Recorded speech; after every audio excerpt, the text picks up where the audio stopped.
Because he goes, Quentin, you think that we're this really great team, we're this really great crew.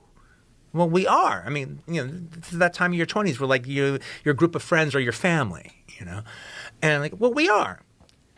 Quentin, at 20, I worked at South Bay Cinemas, and I hung out with a bunch of guys just like you. And some girls there too. But it was a bunch of guys just like you. And then I stopped working at South Bay Cinema. Then I worked at Miller's Outpost and hung out with a bunch of guys just like you, and we did everything just like we do. We went to movies together, we went out and we dated amongst the girls there, everything. Yeah. Then I worked at Leisure Pizza for 4 years with a bunch of guys just like you. I've wasted my life hanging out with a bunch of guys just like you. And they all go away at a certain point.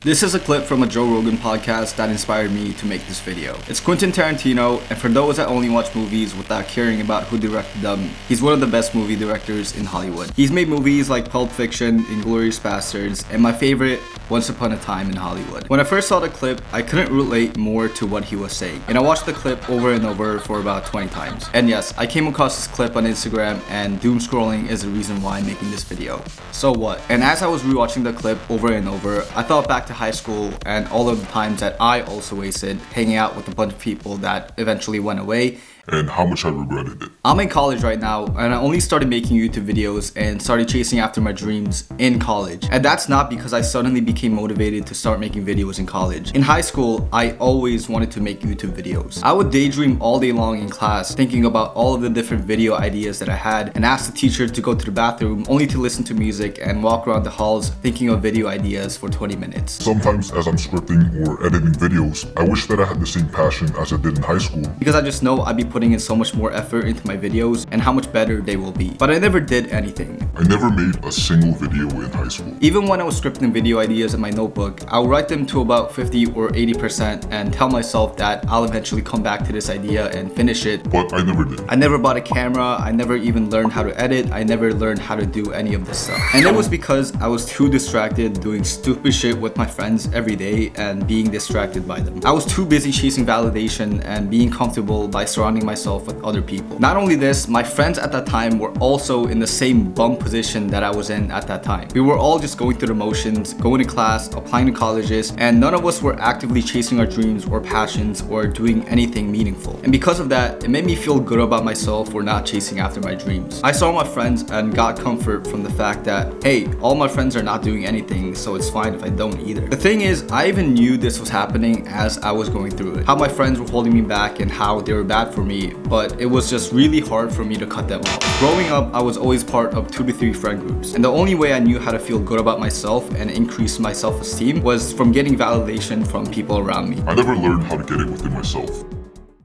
The only way I was able to start doing this was when I cut off the friends that were all bad for me. Towards the end of high school, I was at one of the lowest points in my life, and instead of my friends helping me, they entertained themselves out of my situation. And it was then when I knew that enough was enough and they couldn't be part of my life anymore.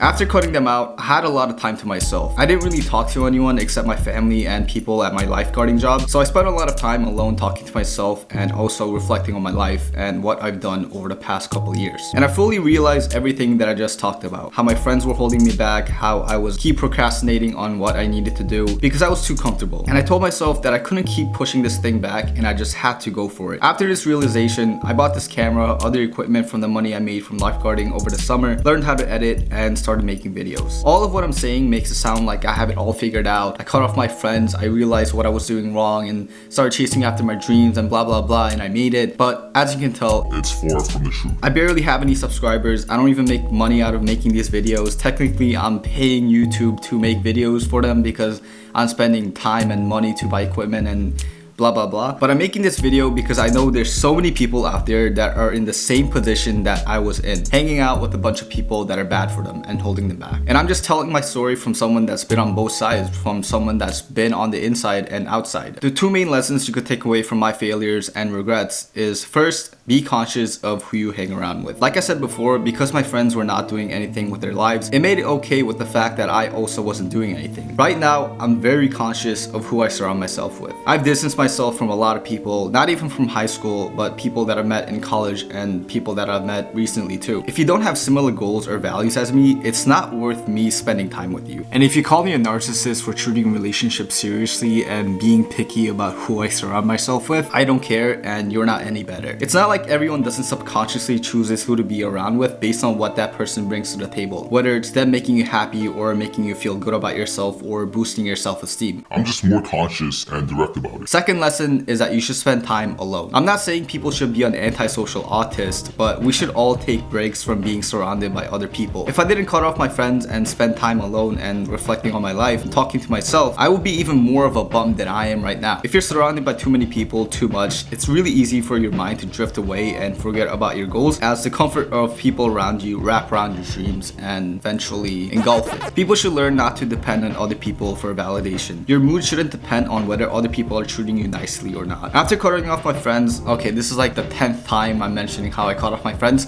but it's that important and that's why I'm mentioning it so much. After cutting off my friends and after I realized the power of being alone and talking to yourself at midnight while everyone's asleep, I intentionally take breaks from people now. And it's made my life so much better and I'm just so more conscious of how I think. And I'm also able to reflect on my life to see if I'm on the right track or not. And most important of all, during all of the alone time, I learned how to detach myself from other people And not depend on them for shit. Spending time alone made me conscious of who I truly am and I don't need other people's validations and empty compliments. Like I genuinely don't care about being liked by other people now. If I don't like you, I don't like you and we don't have to talk to each other. How I view relationships is that if I'm just being myself and you don't fuck with me, I'm not changing my personality. You and I, we were never meant to be together from the get-go. So even if we are together for now, eventually we're not going to be talking to each other in the future. So I don't care about being liked by you. Or I'm not going to start doing stuff just to please you. For 5 years. So for 4 years.